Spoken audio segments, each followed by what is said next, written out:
if you are an owner, if you are a longtime owner, if you are a CEO, if you're sitting at the top of your company and you are not looking forward, we might be falling behind. So let's talk about that visionary leadership, forward looking, things that we are preparing for, future growth, future employees, all the things, new contracts, whatever that looks like for you is one of the things, a great book, a great resource on this. And I use a lot of these concepts as a book called Traction.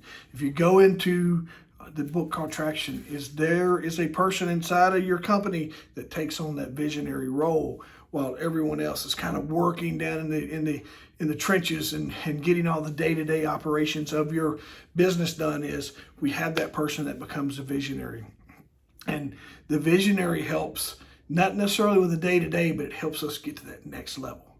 We're going to take on this. We're going to buy this. We use this heavily inside our Fit Body Bootcamp franchise. Major Cooley, being the founder of Fit Body, he is a visionary of Fit Body Bootcamp and sets the tone to where the company's going to go. Bryce Henson is the CEO and executes his vision. They collectively come together through our teams and through some of our meetings every so often, at least once a year, maybe twice a year, to sit down and revisit, reset the vision so everyone on board knows that we are going in the right direction. So this is a great tool.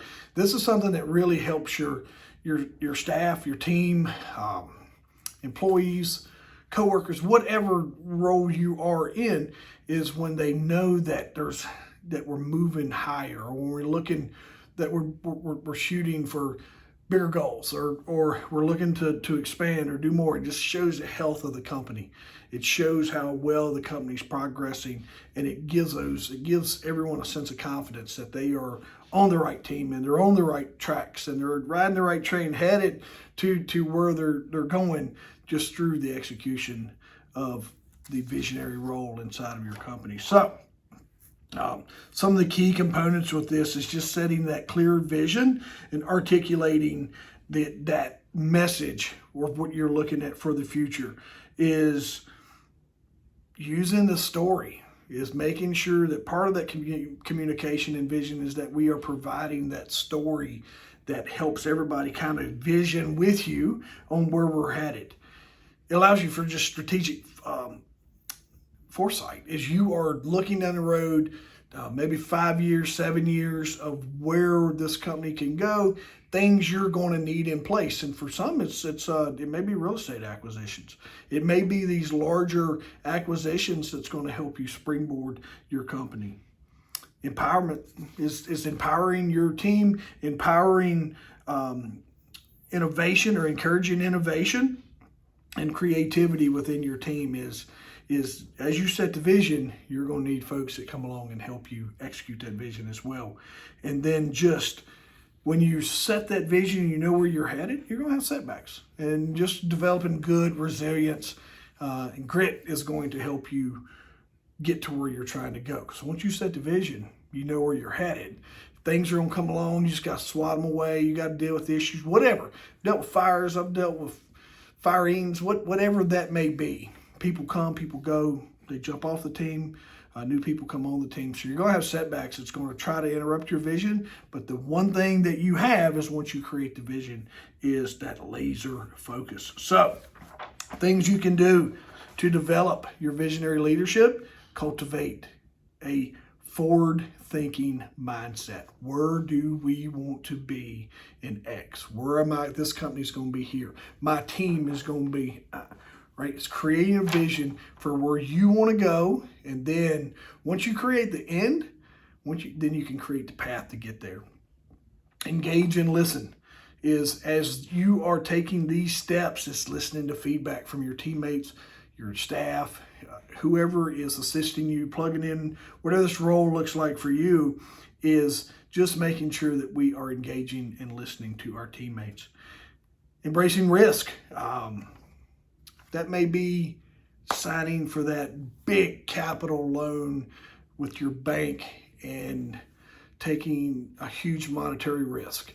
That is something that entrepreneurs do is taking that calculated risk to help you achieve your vision and where you're going. So that may be a big loan, that might be a big equipment purchase. For on a smaller scale, that may be a new POS system, right? So don't think what's big for some is very on a small scale, but at the end of the day, it's all very relevant. No matter where you're operating at watching this video is, some visions are super simple. Is by June of 2024, we are going to have this new POS system, or we're going to implement a new software system. Those are things that is absolutely part of a vision. It doesn't have to be, we're going to 10X our company and all this other stuff over whatever time. It can be very, very simple visionary things for you, especially if you're starting out, is you may find yourself being, a vision for you may be, by X date, we're going to have the revenue for me to hire my first person. That's a visionary. That's taking on visionary project. That's forward thinking. That's by this time we're going to have this much work and I'm going to need this much help. I'm going to be hiring up. I'm going to be staffing up my company. Springtime's company. I'm a seasonal company. I'm going to staff up my company by this date. Those are very short visionary things, but when you look in the grand scheme of things, that is you acting as a visionary for your company. And then, is fostering that culture of learning, is making sure, because when you create the vision and you have said, this is what we're going to do, you may not have all the answers at the time. So you're going to need the right team, and the team is going to have that forward thinking mind as well, to where they're able to help the owners, leaders, entrepreneurs, whoever that looks like, presidents, CEOs, execute this vision. So getting the right people in the right seats and on the right bus, as they say sometimes, in the right train, headed in the right direction. We're going to the championship stadium, right? So keep that in mind. I hope this helps. Like, share. Thank you. Thank you for the folks that's been reaching out and just with some questions and engaging me. It gives me purpose. I love this stuff. I enjoy talking to everyone. If I can help you, make sure you send me a direct message. You can shoot a contact through our website, www.rabason.com. Thank you. Have a good one.